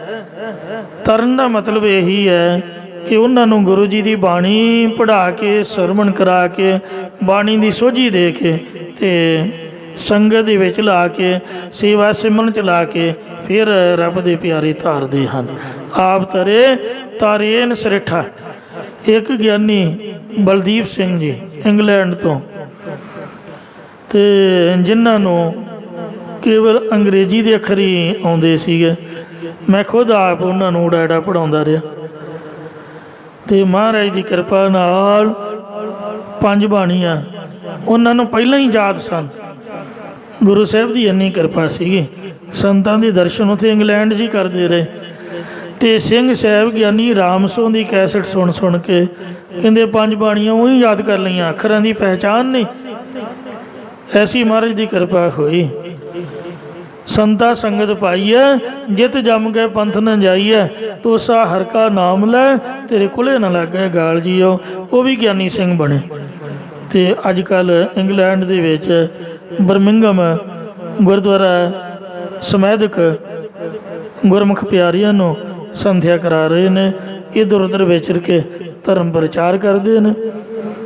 ਗਿਆਨੀ ਅਮਰਜੀਤ ਸਿੰਘ ਜੀ ਖਾਲਸਾ ਮਰਜ਼ਾਦਾ ਜੀ, ਜਿਨ੍ਹਾਂ ਨੂੰ ਖੁਦ ਮੈਂ ਆਪ ਉਡਾੜਾ ਪੜ੍ਹਾਇਆ, ਤੇ ਕੇਵਲ ਹਿੰਦੀ ਦੇ ਅੱਖਰਾਂ ਦੀ ਸੋਝੀ ਸੀਗੀ। ਉਹ ਵੀ ਅੱਖਰ ਸ਼ੁੱਧ ਨਹੀਂ ਸਨ ਆਉਂਦੇ, ਹਰਿਆਣਵੀ ਬੋਲੀ। ਸੁਣਨ ਵਾਲੇ ਮਖੌਲ ਕਰਦੇ ਵੀ ਇਹ ਬੋਲ ਕੀ ਰਿਹਾ। ਹੁਣ ਉਹ ਵੀ ਕਥਾਵਾਚਕ ਬਾਬਾ ਜੀ ਬਣੇ ਹੋਏ। ਲੋਕ ਸੰਤ ਮੰਨ ਕੇ ਪੂਜਾ ਕਰਦੇ। ਕਾਰਨ ਕੀ ਹੈ ਵੀ ਸੰਤਾਂ ਦੇ ਚਰਨਾਂ 'ਚ ਜੂਰੇ, ਉਹਨਾਂ ਦੇ ਜੋੜੇ ਫੜ ਝਾੜ ਦਿੰਦੇ ਰਹੇ, ਕਛਹਿਰੇ ਧੋਂਦੇ ਰਹੇ, ਉਹਨਾਂ ਦੀ ਮਾਲਿਸ਼ ਕਰਦੇ ਰਹੇ। ਗੜਵਈ ਵੀ ਕਥਾਵਾਚਕ ਬਣ ਗਏ। ਲੋ ਕਰ ਲੋ ਗੱਲਾਂ। ਜਿੰਨਾ ਪੜ੍ਹਿਆ, ਜਿੰਨਾ ਸੇਵਿਆ, ਜਿਨ ਸੇਵਿਆ ਤਿਨ ਪਾਇਆ ਮਾਨ, ਉਹਨਾਂ ਦਾ ਮਾਣ ਪਾਉਣਾ। ਸੇਵਾਦਾਰਾਂ ਨੂੰ ਵੀ ਮਹਾਰਾਜ ਨੇ ਕਿਰਪਾ ਕਰ ਦਿੱਤੀ। ਇੰਨੀ ਚੜ੍ਹਦੀ ਕਲਾ ਇਹ ਗੁਰਮੁਖਾਂ ਦੀ ਸੰਗਤ ਦਾ ਫਾਇਦਾ ਹੈ। ਪਾਤਸ਼ਾਹ ਜੀ ਫਰਮਾਉਂਦੇ ਨੇ, ਗੁਰਮੁਖ ਭਵਜਲ ਤਰੀਐ ਸੱਚ ਸੁਧੀ। ਗੁਰਮੁਖਾਂ ਦੀ ਸੰਗਤ ਦੁਆਰਾ ਸੱਚ ਬੋਲਣ ਦੀ ਤਾਕਤ ਆਉਂਦੀ ਹੈ ਅਤੇ ਪਵਿੱਤਰਤਾ ਨਾਲ ਸੰਸਾਰ ਸਮੁੰਦਰ ਤੋਂ ਤਰੀਦਾ ਹੈ। ਇਸੇ ਪ੍ਰਕਾਰ ਗੁਰਮੁਖ ਭਵਜਲ ਤਰੀਐ ਸੱਚ ਸੁਧੀ। ਗੁਰਮੁਖਾਂ ਦੀ ਸੰਗਤ ਦੁਆਰਾ ਸੱਚੇ ਨਾਮ ਨੂੰ ਜਪ ਕੇ ਪਵਿੱਤਰ ਵੀ ਹੋ ਜਾਈਦਾ ਤੇ ਸੰਸਾਰ ਸਮੁੰਦਰ ਤੋਂ ਤਰ ਵੀ ਜਾਈਦਾ ਹੈ। ਇਸੇ ਪ੍ਰਕਾਰ ਗੁਰਮੁਖ ਭਵਜਲ ਤਰੀਐ ਸੱਚ ਸੁਧੀ। ਗੁਰਮੁਖ ਜਨ ਸੰਸਾਰ ਸਮੁੰਦਰ ਤੋਂ ਤਰਨਾ ਕਰਦੇ ਨੇ। ਇਸੇ ਕਰਕੇ ਉਹਨਾਂ ਨੂੰ ਸੱਚੀ ਸੁਧੀ ਸੋਝੀ ਹੋਈ ਹੈ। ਸੱਚੇ ਦੀ ਸੋਝੀ, ਸੱਚੇ ਦੇ ਜਾਣਨ ਵਾਲੀ ਸੋ ਧੀ ਸ੍ਰੇਸ਼ਟ ਬੁੱਧੀ ਰੂਪ ਧੀ ਪ੍ਰਾਪਤ ਹੋਈ ਹੈ। ਜਾਂ ਧੀ ਬੁੱਧੀ ਆਤਮ ਸ਼ੈਣੀ ਬੁੱਧੀ ਪ੍ਰਾਪਤ ਹੋ ਜਾਂਦੀ ਹੈ। ਉਹ ਆਪ ਤਰਦੇ ਨੇ, ਦੂਜਿਆਂ ਨੂੰ ਤਾਰਦੇ ਨੇ। ਸੇਵਕ ਕੀ ਓੜਕ ਨਿਮਹੀ ਪ੍ਰੀਤ, ਜੀਵਤ ਸਾਹਿਬ ਸੇਵਿਓ ਆਪਣਾ, ਚਲਤੇ ਰਾਖਿਓ ਚੀਤ। ਧਨ ਧਨ ਧਨ ਜਨ ਆਇਆ, ਜਿਸ ਪ੍ਰਸਾਦ ਸਭ ਜਗਤ ਰਾਇਆ। ਜਨ ਆਮਨ ਕਾ ਇਹ ਹੈ ਸੁਆਉ, ਜਨ ਕੈ ਸੰਗ ਚਿਤ ਆਵੇ ਨਾਉ। ਆਪ ਮੁਕਤ ਮੁਕਤ ਕਰੈ ਸੰਸਾਰ, ਨਾਨਕ ਤਿਸ ਜਨ ਕੋ ਸਦਾ ਨਮਸਕਾਰ। ਕੱਕੜ ਹਸਪੀਟਲ। ਅੰਮ੍ਰਿਤ ਵੇਲੇ ਮਹਾਂਪੁਰਖ ਬਾਬਾ ਠਾਕੁਰ ਸਿੰਘ ਸਾਹਿਬ ਜੀ ਉੱਠੇ ਨੇ। ਠੰਡੇ ਪਾਣੀ ਨਾਲ ਦਸੰਬਰ ਦੇ ਮਹੀਨੇ ਦੇ ਵਿੱਚ ਇਸ਼ਨਾਨ ਕੀਤਾ, ਮੂੰਹ ਧੋਤਾ, ਤੇ ਤਾਂ ਕਿ ਸਾਰਿਆਂ ਨੂੰ ਪਤਾ ਲੱਗ ਜਾਏ ਵੀ ਮੈਨੂੰ ਬਿਮਾਰੀ ਕੋਈ ਨਹੀਂ। ਠੰਡੇ ਪਾਣੀ ਨਾਲ ਨੌਜਵਾਨਾਂ ਨੂੰ ਵੀ ਔਖਾ ਬਣ ਜਾਂਦਾ ਸਰਦੀ ਵਿੱਚ। ਤੇ ਫਿਰ ਕਹਿੰਦੇ ਪ੍ਰਸ਼ਾਦਾ ਲਿਆਓ, ਭੁੱਖ ਲੱਗੀ ਹੈ। ਮਤਲਬ ਤੰਦਰੁਸਤ ਬੰਦੇ ਨੂੰ ਭੁੱਖ ਲੱਗਦੀ ਹੈ। ਜਿਹਨੇ ਮਰਨਾ ਹੋਵੇ ਉਹ ਤਾਂ ਕਈ ਦਿਨ ਪਹਿਲਾਂ ਰੋਟੀ ਛੱਡ ਬੈਠਦਾ। ਉਂਝ ਵੈਸੇ ਪ੍ਰਸ਼ਾਦਾ ਛਕਿਆ ਨਹੀਂ, ਕਹਿੰਦੇ ਜੀ ਨਹੀਂ ਕਰਦਾ। ਬਣ ਗਿਆ, ਕਹਿੰਦੇ ਚਲੋ ਦਰਬਾਰ ਸਾਹਿਬ ਦਾ ਕੀਰਤਨ ਲਾਓ। ਰਾਗੀ ਤਾਰ ਬਲਵੀਰ ਸਿੰਘ ਜੀ ਕੀਰਤਨ ਕਰ ਰਹੇ ਸੀ, ਆਸਾ ਦੀ ਵਾਰ ਦਾ। ਕੀਰਤਨ ਸੁਣਦਿਆਂ ਸੁਣਦਿਆਂ ਕਹਿੰਦੇ ਹੁਣ ਬੰਦ ਕਰ ਦਿਓ। ਆਪਦੀ ਸਮਾਧੀ 'ਚ ਲੀਨ ਹੋ ਗਏ ਤੇ ਸਮਾਧੀ ਸਥਿਤ ਹੋ ਗਏ। ਇਉਂ ਵਾਹਿਗੁਰੂ ਵਾਹਿਗੁਰੂ ਕਰਦਿਆਂ ਹੋਇਆਂ ਅੰਮ੍ਰਿਤ ਵੇਲੇ 4 ਵਜੇ ਬ੍ਰਹਮ ਦੇ ਵਿੱਚ ਲੀਨ ਹੋਣ ਤੋਂ ਪਹਿਲਾਂ ਦੋਨੇ ਹੱਥ ਜੋੜ ਕੇ ਤੇ ਸਿੰਘਾਂ ਨੂੰ ਇਸ਼ਾਰੇ ਦੇ ਨਾਲ ਹੀ ਫਤਿਹ ਬੁਲਾਈ ਆ। ਤੇ ਸਰੀਰ ਬਹੁਤ ਜ਼ਿਆਦਾ ਢਿੱਲਾ ਹੋ ਗਿਆ। ਡਾਕਟਰ ਹਰਸ਼ਨ ਕੌਰ ਨੂੰ ਬੁਲਾਇਆ। ਉਹਨੇ ਹਾਰਟ ਬੀਟ ਤੇ ਜਦ ਰੀਡਿੰਗ ਚੈੱਕ ਕੀਤੀ, ਉਸੇ ਵਕਤ ਹੀ ਅੱਖਰਾਂ 'ਚ ਅੱਥੂ ਡਿੱਗ ਪਏ, ਕਿਉਂਕਿ 0 ਤੇ ਆ ਗਏ। ਇਉਂ ਰੱਬ ਰੱਬ ਕਰਦਿਆਂ ਹੋਇਆਂ ਅੰਮ੍ਰਿਤ ਵੇਲੇ 4 ਵਜੇ ਸਾਧ ਸੰਗਤ ਜੀਓ ਦਸੰਬਰ ਦੇ ਮਹੀਨੇ ਮਹਾਂਪੁਰਖਾਂ ਨੇ ਆਪਦੇ ਸਰੀਰ ਨੂੰ ਸਮਾਪਤ ਕੀਤਾ। ਸੋ ਧੰਨ ਧੰਨ ਧੰਨ ਜਨ ਆਇਆ, ਜਿਸ ਪ੍ਰਸਾਦ ਸਭ ਜਗਤ ਰਾਇਆ। ਜਨ ਆਮਨ ਕਾ ਇਹ ਸੁਆਉ, ਜਨ ਕੈ ਸੰਗ ਚਿਤ ਆਵੇ ਨਾਉ। ਆਪ ਮੁਕਤ ਮੁਕਤ ਕਰੈ ਸੰਸਾਰ, ਨਾਨਕ ਤਿਸ ਜਨ ਕੋ ਸਦਾ ਨਮਸਕਾਰ। ਉਹਨਾਂ ਨੂੰ ਹਮੇਸ਼ਾ ਨਮਸਕਾਰ ਹੈ ਜਿਹੜੇ ਆਪ ਮੁਕਤ ਰੂਪ ਦੁਨੀਆ ਵਿੱਚ ਆਏ ਤੇ ਬੇਅੰਤਾਂ ਨੂੰ ਸੇਵਾ ਦੇਵੇ, ਸਿਮਰਨ ਚਲਾ ਕੇ, ਬਾਣੀ ਸਿਖਾਲ ਕੇ। ਇੱਕ ਤਾਂ ਪੜ੍ਹਾਇਆ ਸਾਧ ਸੰਗਤ ਜੀ ਗੁਣ ਆਉਂਦਾ ਹੈ, ਪਰ ਉਹਨਾਂ ਦੇ ਉੱਪਰ ਇੰਨੀ ਕਿਰਪਾ ਸੀਗੀ, ਜਿਹਨੂੰ ਬੋਲ ਦੇਣਾ, ਜਿਹਨੂੰ ਕਹਿਣਾ ਕੀਰਤਨ ਕਰ, ਉਹਨੇ ਕੀਰਤਨ ਕਰਨ ਲੱਗ ਜਾਣਾ। ਜਿਹਨੂੰ ਕਹਿਣਾ ਕਥਾ ਕਰ, ਉਹਨੇ ਕਥਾ ਕਰਨ ਲੱਗ ਜਾਣਾ ਬਿਨਾਂ ਹੀ ਪੜ੍ਹਨ ਤੋਂ। ਕਹਿਣਾ ਲਿਆ ਪੋਥੀ ਲਿਆ, ਮੈਂ ਤੈਨੂੰ ਪੜ੍ਹਾਉਂਦਾ। ਬੋਲਣਾ ਕੁਛ ਨਹੀਂ, ਕਹਿੰਦੇ ਆ ਵੇਖ ਮੰਮੀ ਸੁਣਦਾ, ਤੂੰ ਵੀ ਸੁਣ। ਵੱਡੇ ਸੰਤਾਂ ਦੀ ਕਥਾ ਜੋ ਬੋਲਦੇ ਨੇ ਉਸੇ ਤਰ੍ਹਾਂ ਹੀ ਬੋਲਦੇ, ਤੂੰ ਇੰਝ ਕਿਰਪਾ ਕਰ ਦਿੰਦੇ। ਇਉਂ ਬੇਅੰਤਾਂ ਨੂੰ ਬਖਸ਼ਿਸ਼ਾਂ ਕਰਕੇ ਉਹਨਾਂ ਨੇ ਤਾਰਿਆ। ਸੋ ਇਸ ਤਰ੍ਹਾਂ ਇਹ ਗੁਰਮੁਖਾਂ ਦੀ ਅਵਸਥਾ ਹੈ। ਗੁਰਮੁਖ ਭਵਜਲ ਤਰੀਐ ਸੱਚ ਸੁਧੀ। ਸੱਚੀ ਬੁੱਧੀ ਦੇ ਨਾਲ, ਪਵਿੱਤਰਤਾ ਦੇ ਨਾਲ ਆਪ ਵੀ ਤਰਦੇ ਤੇ ਦੂਸਰਿਆਂ ਨੂੰ ਵੀ ਤਾਰ ਦਿੰਦੇ। ਗੁਰਮੁਖ ਸਾਰ ਆਪ ਸਾਰ ਬਿਦ ਜਾਣੈ। ਸਰ ਨਾਮ ਹੈ ਚੰਗੇ ਦਾ, ਅਪਸਰ ਨਾਮ ਹੈ ਮੰਦੇ ਦਾ। ਮਤਲਬ ਚੰਗਾ ਤੇ ਮੰਦਾ ਗੁਰਮੁਖ ਜਨ ਗ੍ਰਹਿਣ ਕਰਨ ਯੋਗ ਤੇ ਅਪਸਰ ਨਾ ਗ੍ਰਹਿਣ ਕਰਨ ਯੋਗ, ਤਿਆਗਣ ਯੋਗ, ਕਾਮ ਕ੍ਰੋਧ ਆਦਿਕ ਵਿਕਾਰਾਂ ਦੀ ਨਿਵਰਤੀ ਕਰਨ ਵਾਲੀ ਵਿਧੀ ਨੂੰ ਜਾਣ ਲੈਂਦੇ ਹਨ। ਇਸੇ ਪ੍ਰਕਾਰ ਗੁਰਮੁਖ ਸਾਰ ਆਪਸਾਰ ਬਿਦ ਜਾਣੈ। ਸਾਰ ਨਾਮ ਹੈ ਸ੍ਰੇਸ਼ਟ ਦਾ, ਸ੍ਰੇਸ਼ਟ ਕੀ ਹੈ ਬ੍ਰਹਮ ਗਿਆਨ ਦੀ ਪ੍ਰਾਪਤੀ। ਅਪਸਰ ਨਾਮ ਹੈ ਅਸ੍ਰੇਸ਼ਟ ਦਾ, ਉਹ ਕੀ ਆ ਗਿਆਨ ਦੀ ਨਿਵਰਤੀ। ਇਹ ਤਿਆਗ ਕੇ ਵਿਧੀ ਨੂੰ ਜਾਣ ਲੈਂਦੇ ਨੇ ਕਿ ਬ੍ਰਹਮ ਗਿਆਨ ਜੋ ਸ੍ਰੇਸ਼ਟ ਹੈ ਇਹਨੂੰ ਪ੍ਰਾਪਤ ਕਿਵੇਂ ਕਰਨਾ। ਕਈ ਸੁੱਕੇ ਬ੍ਰਹਮ ਗਿਆਨੀ ਬਣੇ ਫਿਰਨਗੇ, ਨਾ ਕੋਈ ਸੇਵਾ ਨਾ ਕੋਈ ਸਿਮਰਨ, ਬਸ ਸੋਹਣੇ ਸੋਹਣੇ ਕੱਪੜੇ ਪਾ ਲੈਣੇ, ਚੋਲੇ ਸਵਾਂਗੇ, ਮਾਈਆਂ ਬੀਬੀਆਂ ਵਾਂਗ ਗੋਟੇ ਲਾ ਕੇ ਕਿਨਾਰੀਆਂ ਲਾ ਕੇ ਉਹਨੂੰ ਸਿਰ ਤੇ ਲੈ ਲੈਣਾ, ਅਤੇ ਠਾਠ ਬਾਠ ਦੇ ਨਾਲ ਗਾਉਣ ਵਜਾਉਣ ਵਾਲਿਆਂ ਵਾਂਗੂ ਚੰਗੇ ਸਾਜ਼ ਬਾਜ਼ ਚੁੱਕ ਕੇ ਅਤੇ ਸਾਊਂਡ ਸਿਸਟਮ ਆਪਦਾ ਹੀ ਅਤੇ ਖੜਕਾ ਦੜਕਾ ਕਰਕੇ ਲੋਕਾਂ ਨੂੰ ਭਰਮਾ ਕੇ ਕਹਿਣਾ ਆਪਾਂ ਤਾਂ ਬ੍ਰਹਮ ਗਿਆਨੀ ਹਾਂ ਜੀ। ਨਾ ਤਾਂ ਬਾਣੀ ਦੀ ਲੋੜ ਅਤੇ ਨਾ ਸੇਵਾ ਦੀ ਲੋੜ, ਦੋ ਸੁਰਾਂ ਦੇ ਨਾਲ ਹੀ ਬ੍ਰਹਮ ਗਿਆਨੀ ਬਣਦੇ ਨੇ। ਇਸ ਤਰ੍ਹਾਂ ਦਾ ਬ੍ਰਹਮ ਗਿਆਨ ਗੁਰੂ ਘਰ 'ਚ ਪ੍ਰਵਾਨ ਨਹੀਂ ਹੈ। ਸ੍ਰੇਸ਼ਟ ਬ੍ਰਹਮ ਗਿਆਨ ਗੁਰਬਾਣੀ ਦੀ ਕਮਾਈ ਨਾਲ ਪ੍ਰਾਪਤ ਹੁੰਦਾ। ਸੰਤ ਅਤਰ ਸਿੰਘ ਜੀ ਮਸਤੂਆਣਾ ਸਾਹਿਬ ਵਾਲੇ, ਜਿਨ੍ਹਾਂ ਧਾਰਨਾ ਦੇ ਕੀਰਤਨ ਦੀ ਕਾਢ ਕੱਢੀ, ਉਹ ਬਾਣੀ ਦੇ ਦੁਆਰਾ ਬ੍ਰਹਮ ਗਿਆਨੀ ਬਣੇ। ਗੋਦਾਵਰੀ ਦੇ ਕਿਨਾਰੇ 'ਤੇ ਅਰਦਾਸਾ ਸੋਧਿਆ ਵੀ ਹੇ ਗੁਰੂ ਗੋਬਿੰਦ ਸਿੰਘ, ਤੇਰੇ ਚਰਨਾਂ ਦੇ ਵਿੱਚ ਆਏ ਹਾਂ, ਦਰਸ਼ਨ ਦੇ। 1.25 ਲੱਖ ਜਪਜੀ ਸਾਹਿਬ ਦੇ ਪਾਠਾਂ ਦੀ ਅਰਦਾਸ ਕਰ ਦਿੱਤੀ ਅਤੇ ਡੇਲੀ 101 ਪਾਠ ਕਰਦੇ, 101 ਰੋਡ ਇਕੱਠੇ ਕਰਕੇ ਗੋਦਾਵਰੀ ਦੇ ਕਿਨਾਰੇ 'ਤੇ ਰੱਖ ਲੈਂਦੇ। ਜਦ ਜਪਜੀ ਸਾਹਿਬ ਦਾ ਪਾਠ ਪੂਰਾ ਹੁੰਦਾ, ਉਹ ਰੋਡ ਗੋਦਾਵਰੀ 'ਚ ਸੁੱਟ ਦਿੰਦੇ, ਇਉਂ ਗਿਣਤੀ ਕਰਦੇ। 1.25 ਲੱਖ ਪਾਠ ਜਦ ਸੰਪੂਰਨ ਹੋ ਗਿਆ, ਦਰਸ਼ਨ ਹੋਏ ਹੋਈ ਨਾ, ਫਿਰ ਗੋਦਾਵਰੀ 'ਚ ਕਹਿੰਦੇ ਸਾਡੇ ਜਿਉਣ ਦਾ ਕੀ ਫਾਇਦਾ, ਡੁੱਬ ਕੇ ਹੀ ਮਰਨਾ ਚੰਗਾ। ਗਲ ਤੱਕ ਪਾਣੀ ਵਿੱਚ ਪਹੁੰਚ ਗਏ ਅਤੇ ਮਹਾਰਾਜ ਨੇ ਕੰਨਾਂ 'ਚ ਆਵਾਜ਼ ਦਿੱਤੀ, ਕਹਿੰਦੇ ਕਮਲਿਆ, ਇਸ ਤਰ੍ਹਾਂ ਥੋੜ੍ਹਾ ਮਰੀਦਾ, ਤੂੰ ਤਾਂ ਜਿੱਦ ਕਰ ਰਿਹਾ ਹੈ। ਕਹਿੰਦੇ ਮਹਾਰਾਜ ਫਿਰ ਲਾਭ ਕੀ ਹੈ, ਤੂੰ ਖੁਸ਼ ਤਾਂ ਹੈ ਨਹੀਂ। ਕਹਿੰਦੇ ਕੀ ਚਾਹੁੰਦਾ, ਕਹਿੰਦੇ ਦਰਸ਼ਨ। ਕਹਿੰਦੇ ਆ ਜਾ ਬਾਹਰ ਆ ਜਾ। ਫਿਰ ਰਾਤ ਦੇ 12 ਵਜੇ ਨਗੀਨਾ ਘਾਟ ਪਹੁੰਚ ਜਾਈ। ਕਹਿੰਦੇ ਮਹਾਰਾਜ ਇਕੱਲਿਆਂ ਦੇ ਨਹੀਂ, ਫਿਰ ਸਾਹਿਬਜ਼ਾਦਿਆਂ ਸਮੇਤ 5 ਪਿਆਰਿਆਂ ਸਮੇਤ ਆਪ ਦੇ ਦਰਸ਼ਨ ਹੋਣ। ਕਹਿੰਦੇ ਤੂੰ ਗੁਰਦੁਆਰਾ ਸਾਹਿਬ ਆਈ। ਇਉਂ ਗੁਰੂ ਗ੍ਰੰਥ ਸਾਹਿਬ ਦੇ ਵਿੱਚ ਉਹਨਾਂ ਨੂੰ ਬਖਸ਼ਿਸ਼ ਹੋਈ। ਇਸ ਤੋਂ ਅਗਲੀ ਸਾਖੀ ਲੇਖਕ ਨੇ ਨਹੀਂ ਲਿਖੀ, ਕਿਉਂਕਿ ਲਿਖਤ ਦੇ ਵਿੱਚ ਕੁਛ ਨਹੀਂ ਆਉਂਦਾ, ਅਤੇ ਇਹੀ ਅਨੁਭਵ ਕੀਤਾ ਜਾਂਦਾ ਹੈ ਕਿ ਉਹਨਾਂ ਦੇ ਉੱਪਰ ਮਹਾਰਾਜ ਦੀ ਕਿਰਪਾ ਹੋਈ। ਕਲਗੀਧਰ ਨੇ ਦਰਸ਼ਨ ਦਿੱਤੇ ਔਰ ਉਹਨਾਂ ਨੂੰ ਹੁਕਮ ਕੀਤਾ ਕਿ ਜਾ ਕੇ ਧਰਮ ਪ੍ਰਚਾਰ ਕਰੋ। ਫਿਰ ਉਹਨਾਂ ਸਾਜ਼ ਉਠਾਏ ਅਤੇ ਗੁਰੂ ਸਾਹਿਬ ਦੀ ਕਿਰਪਾ ਲੈ ਕੇ ਕੀਰਤਨ ਆਰੰਭ ਕੀਤਾ। ਕਹਿੰਦੇ ਸਹਿਜ ਪਾਠ ਹੀ ਕਰੀ ਜਾਂਦੇ, ਇੰਨੇ ਸਹਿਜ ਪਾਠ ਕੀਤੇ ਵੀ ਜੇ ਆਲਸ ਆ ਜਾਣਾ ਅਤੇ ਉੱਥੇ ਰੁਮਾਲਾ ਪਾ ਕੇ ਲਾਗੇ ਹੀ ਲੇਟ ਜਾਣਾ। ਘੜਾ ਪਾਣੀ ਦਾ ਰੱਖਿਆ ਸੀ, ਉੱਥੋਂ ਪਾਣੀ ਭਰ ਕੇ ਉੱਥੇ ਮੂੰਹ ਧੋ ਕੇ ਬਾਹਰ ਅਤੇ ਜਲ ਛਕ ਕੇ ਹੱਥ ਧੋ ਕੇ ਫਿਰ ਆ ਕੇ ਮਹਾਰਾਜ ਦੀ ਹਜ਼ੂਰੀ 'ਚ ਬੈਠ ਜਾਣਾ। ਸਹਿਜ ਪਾਠ ਕਰਦੀ ਬ੍ਰਹਮ ਗਿਆਨ ਦੀ ਪ੍ਰਾਪਤੀ ਹੋਈ ਬਾਣੀ ਦੇ ਦੁਆਰਾ।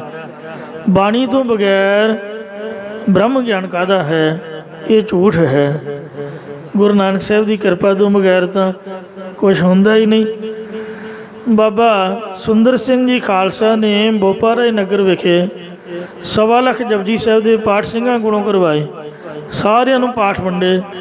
ਬਾਬਾ ਗੁਰਬਚਨ ਸਿੰਘ ਨੂੰ ਕਹਿਣ ਲੱਗੇ ਤੂੰ ਕਿੰਨੇ ਕਰੇਂਗਾ? ਕਹਿੰਦੇ ਜੀ ਜਿੰਨੇ ਆਪ ਕਿਰਪਾ ਕਰਕੇ ਦੱਸੋਗੇ। ਕਹਿੰਦੇ ਫਿਰ ਵੀ ਤੂੰ ਤਾਂ ਦੱਸ। ਕਹਿੰਦੇ ਜੋ ਪਹਿਲੇ ਮੁਖੀ ਟਕਸਾਲ ਦੇ ਬਾਬਾ ਦੀਪ ਸਿੰਘ ਜੀ ਕਰਦੇ ਰਹੇ 101 ਪਾਠ ਜਪਜੀ ਸਾਹਿਬ ਦਾ ਬਖਸ਼ ਦਿਓ। ਕਹਿੰਦੇ ਠੀਕ ਹੈ।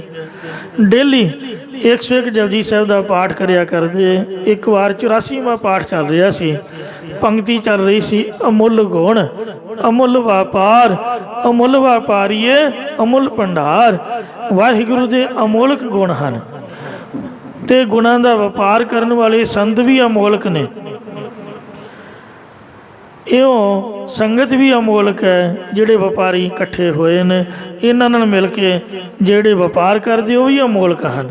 ਹਰ ਆਪ ਅਮੋਲਕ ਹੈ, ਮੁੱਲ ਨਾ ਪਾਇਆ ਜਾਏ, ਮੁੱਲ ਨਾ ਪਾਇਆ ਜਾਏ ਕਿਸੇ ਵਿਟੋਂ, ਰਹੇ ਲੋਕ ਬਿਲ ਲਾਏ। ਸਾਈ ਨਾਮ ਅਮੋਲ ਕੀਮ ਨਾ ਕੋਈ ਜਾਣ ਦੋ, ਜਿੰਨਾ ਭਾਗ ਮਥਾਹੇ ਸੇ ਨਾਨਕ ਹਰੰਗ ਮਾਨ ਦੋ। ਜਦ ਇਹ ਪੰਕਤੀ ਪੜ੍ਹ ਰਹੀ ਸੀ ਅਮੁੱਲ ਗੁਣ ਵਾਲੀ, ਇੱਕਦਮ ਇੰਨੀ ਜ਼ਬਰਦਸਤ ਆਵਾਜ਼ ਆਈ ਕਿ ਜਿਵੇਂ ਬੰਬ ਫਟਿਆ ਹੋਵੇ। ਘਬਰਾ ਗਏ। ਪਾਠ ਪੂਰੇ ਕਰਕੇ ਤੇ ਭੱਜੇ ਭੱਜੇ ਮਹਾਂਪੁਰਖਾਂ ਕੋਲ ਆਏ। ਕਹਿਣ ਲੱਗੇ ਸੰਤ ਜੀ ਮਹਾਰਾਜ, ਅੱਜ ਦਾ ਇਉਂ ਜਾਪਿਆ ਵੀ ਜਿਸ ਤਰ੍ਹਾਂ ਸਿਰ ਨੇ ਫਟ ਜਾਣਾ ਹੁੰਦਾ, ਇੰਨੀ ਜ਼ਬਰਦਸਤ ਆਵਾਜ਼ ਆਈ। ਮੈਂ ਤਾਂ ਘਬਰਾ ਗਿਆ। ਕਹਿੰਦੇ ਗੁਰਮੁਖਾ, ਤੇਰੇ ਅਗਿਆਨ ਦਾ ਪਰਦਾ ਫਟਿਆ ਹੈ, ਵਿੱਚ ਹਉਮੈ ਭੀਤ ਕਰਾਰੀ ਹੈ, ਕੰਧ ਹਉਮੈ ਦੀ ਟੁੱਟੀ ਹੈ ਤੇ ਬ੍ਰਹਮ ਗਿਆਨ ਦੀ ਪ੍ਰਾਪਤੀ ਹੋਈ ਹੈ। ਕਹਿੰਦੇ ਹੁਣ ਪ੍ਰਕਾਸ਼ ਹੀ ਪ੍ਰਕਾਸ਼ ਚਿਟ ਚਟਾਨ। ਕਹਿੰਦੇ ਵਾਹਿਗੁਰੂ ਦੀ ਕਿਰਪਾ ਨਾਲ ਤੈਨੂੰ ਭਗਤੀ ਸਹਿਤ ਬ੍ਰਹਮ ਗਿਆਨ ਮਿਲਿਆ। ਇਉਂ ਬ੍ਰਹਮ ਗਿਆਨ ਵੀ ਉਹੀ ਹੈ ਜਿਹੜਾ ਭਗਤੀ ਨਾਲ, ਬਾਣੀ ਦੇ ਨਾਲ, ਸਿਮਰਨ ਦੇ ਨਾਲ ਪ੍ਰਾਪਤ ਹੋਵੇ।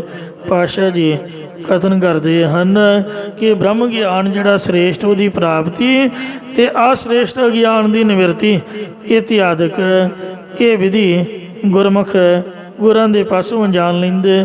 ਜਾਂ ਪਾਪ ਤੇ ਪੁੰਨ ਸਰ ਸ੍ਰੇਸ਼ਟ ਪੁੰਨ ਤੇ ਅਪਸਰ ਪਾਪ ਇਹਦੇ ਗਿਆਨ ਨੂੰ ਵੀ ਜਾਣ ਲੈਂਦੇ ਹਨ। ਗੁਰਮੁਖ ਪਰਵਿਰਤ ਨਰ ਵਿਰਤ ਪਛਾਣੈ। ਗੁਰਮੁਖ ਜਾਣੈ ਪਰਮੇਸ਼ਰ ਦੇ ਨਾਮ ਦੇ ਵਿੱਚ ਪ੍ਰਵਿਰਤ ਹੋਣ ਤੇ ਵਿਸ਼ਿਆਂ ਦੀ ਮਿਰਤੀ ਦੇ ਭੇਦ ਨੂੰ ਪਹਿਚਾਨ ਲੈਂਦੇ ਨੇ। ਇਸੇ ਪ੍ਰਕਾਰ ਗੁਰਮੁਖ ਪਰਵਿਰਤ ਨਰ ਵਿਰਤ ਪਛਾਣੈ। ਗੁਰਮੁਖ ਜਾਣੈ ਭਜਨ ਸਿਮਰਨ ਕਰਨ ਵੱਲ ਉਦਮ ਕਰਨ ਦੀ ਪ੍ਰਵਿਰਤੀ ਤੇ ਆਲਸ ਦੀ ਨਿਵਰਤੀ ਕਰਨ ਦੇ ਪੱਖ ਨੂੰ ਪਹਿਚਾਨ ਲੈਂਦੇ ਹਨ। ਇਸੇ ਪ੍ਰਕਾਰ ਗੁਰਮੁਖ ਪਰਵਿਰਤ ਨਰ ਵਿਰਤ ਪਛਾਣੈ। ਗੁਰਮੁਖ ਜਨ ਬ੍ਰਹਮ ਦੇ ਵਿੱਚ ਪ੍ਰਵਿਰਤ ਹੋਣ ਤੇ ਮਾਇਆ ਦੀ ਨਿਵਰਤੀ ਦੇ ਪੱਖ ਨੂੰ ਪਹਿਚਾਨ ਲੈਂਦੇ ਨੇ। ਇਸੇ ਪ੍ਰਕਾਰ ਗੁਰਮੁਖ ਪਰਵਿਰਤ ਨਰ ਵਿਰਤ ਪਛਾਣੈ। ਗੁਰਮੁਖ ਜਨ ਪ੍ਰਵਿਰਤੀ ਵਾਲਿਆਂ 'ਚ ਵੀ ਬ੍ਰਹਮ ਤੇ ਨਿਵਰਤੀ ਵਾਲਿਆਂ ਵਿੱਚ ਵੀ ਬ੍ਰਹਮ ਹੈ, ਇਸ ਤਰ੍ਹਾਂ ਸਮਝ ਲੈਂਦੇ ਹਨ। ਇਸੇ ਪ੍ਰਕਾਰ ਗੁਰਮੁਖ ਪਰਵਿਰਤ ਨਰ ਵਿਰਤ ਪਛਾਣੈ। ਗੁਰਮੁਖ ਜਨ ਜਿਹੜੇ ਨਿਵਰਤੀ ਵਾਲੇ ਭਾਵ ਤਿਆਗੀ ਨੇ ਤੇ ਪ੍ਰਵਿਰਤੀ ਵਾਲੇ ਭਾਵ ਗ੍ਰਸਤੀ ਨੇ, ਇਹਨਾਂ ਦੇ ਵਿੱਚ ਪਰਮੇਸ਼ਰ ਹੀ ਹੈ। ਇਸ ਭੇਦ ਨੂੰ ਪਹਿਚਾਨ ਲੈਂਦੇ ਨੇ। ਇਹ ਵਾਹਿਗੁਰੂ ਦੀ ਖੇਡ ਹੈ, ਕੋਈ ਗ੍ਰਸਤੀ ਹੈ ਤੇ ਕੋਈ ਤਿਆਗੀ ਹੈ। ਗੁਰਮੁਖ ਤਾਰੇ ਪਾਰ ਉਤਾਰੇ। ਗੁਰਮੁਖ ਜਨ ਪਰਮੇਸ਼ਰ ਨੇ ਪਹਿਲਾਂ ਹੀ ਤਾਰੇ ਹੋਏ ਨੇ। ਇਸੇ ਕਰਕੇ ਗੁਰਮੁਖ ਜਨ ਹੋਰਨਾਂ ਨੂੰ ਵੀ ਨਾਮ ਦਾ ਉਪਦੇਸ਼ ਦੇ ਕੇ ਸੰਸਾਰ ਸੰਬੰਧ ਤੋਂ ਪਾਰ ਉਤਾਰਦੇ ਨੇ। ਮਹਾਂਪੁਰਖ ਧੰਨ ਧੰਨ ਸੰਤ ਬਾਬਾ ਆਨੰਦ ਸਿੰਘ ਜੀ ਨਾਨਕਸਰ ਕਲੇਰਾਂ ਵਾਲਿਆਂ ਨੇ ਅਨਪੜ੍ਹਾਂ ਨੂੰ ਵੀ ਸੁਖਮਨੀ ਸਾਹਿਬ ਵੇਖੋ ਜ਼ਬਾਨੀ ਯਾਦ ਕਰਾ ਦਿੱਤਾ। ਮੈਂ ਵੇਖਦਾ ਰਿਹਾ ਵੀ ਜਿਹੜੇ ਬਜ਼ੁਰਗ ਅਨਪੜ੍ਹ ਸੀਗੇ ਸਾਡੇ ਰਿਸ਼ਤੇਦਾਰਾਂ 'ਚੋਂ, ਅਤੇ ਉਹਨਾਂ ਸੁਖਮਨੀ ਸਾਹਿਬ ਜ਼ਬਾਨੀ ਪੜ੍ਹੀ ਜਾਣਾ ਮਾਈਆਂ ਬੀਬੀਆਂ ਦੇ ਨਾਲ। ਘਰ ਘਰ ਹੋਵੇ ਧਰਮਸਾਲ। ਆਹ ਸਾਡੇ ਪਿੰਡ ਦੇ ਵਿੱਚ ਹੀ ਵੇਖੋ ਕਿੰਨੇ ਜਥੇ ਨੇ ਮਾਈਆਂ ਬੀਬੀਆਂ ਦੇ। ਇਹ ਉਹਨਾਂ ਮਹਾਂਪੁਰਖਾਂ ਦੀ ਸੰਪਰਦਾ ਹੈ। ਘਰੋਂ ਘਰ ਮਤਲਬ ਜਿਹੜੇ ਗੁਰੂ ਗ੍ਰੰਥ ਸਾਹਿਬ ਦੇ ਚਰਨ ਨਹੀਂ ਪਵਾ ਸਕਦੇ ਤੇ ਉਹ ਸੁਖਮਨੀ ਸਾਹਿਬ ਦਾ ਪਾਠ ਕਰਵਾ ਕੇ ਸੰਗਤ ਦੇ ਚਰਨ ਪਵਾ ਕੇ ਆਪ ਦਾ ਭਲਾ ਕਰ ਲੈਂਦੇ ਨੇ। ਇਉਂ ਸੋ ਅਨੇਕਾਂ ਹੀ ਸਭਾ ਸੁਸਾਇਟੀਆਂ ਸੁਖਮਨੀ ਸਾਹਿਬ ਦੀਆਂ ਪਿੰਡਾਂ ਦੇ ਸ਼ਹਿਰਾਂ 'ਚ ਬਣੀਆਂ ਹੋਈਆਂ ਨੇ। ਇਹ ਬਾਬੇ ਆਨੰਦ ਸਿੰਘ ਦੀ ਕਿਰਪਾ ਹੋਈ ਹੈ। ਅਤੇ ਮੂਲ ਮੰਤਰ ਦਾ ਵਾਹਿਗੁਰੂ ਨਾਮ ਦਾ ਸਿਮਰਨ, ਉਹ ਮਾਲਾ ਫੇਰਨੀ ਆ, ਇਹ ਸੰਤਾਂ ਦੀ ਕਿਰਪਾ ਦੇ ਨਾਲ ਹੀ ਵੇਖੋ ਕਿੰਨੇ ਅਖੰਡ ਪਾਠ ਸਾਹਿਬ ਤੁਹਾਡੀ ਜਗ੍ਹਾ 'ਤੇ ਇੱਥੇ ਚੱਲ ਰਹੇ ਨੇ। 16 ਅਖੰਡ ਪਾਠ ਮਹੀਨੇ ਰੱਖਦੇ ਨੇ। ਜੇ ਕੋਈ ਪੁੱਛੇ ਵੀ ਵਾਰੀ ਲੈਣੀ ਹੈ ਤੇ ਸਾਲ ਬਾਅਦ ਜਾਂ 10 9 ਸਾਲਾਂ ਬਾਅਦ ਦੀ ਵਾਰੀ। ਇਹੀ ਗੁਰਮੁਖਾਂ ਦਾ ਤਰੀਕਾ ਹੈ ਕਿ ਉਹ ਬਾਣੀ ਦੇ ਵਿੱਚ ਲਾ ਕੇ ਹੋਰਨਾਂ ਨੂੰ ਤਾਰ ਦਿੰਦੇ ਹਨ।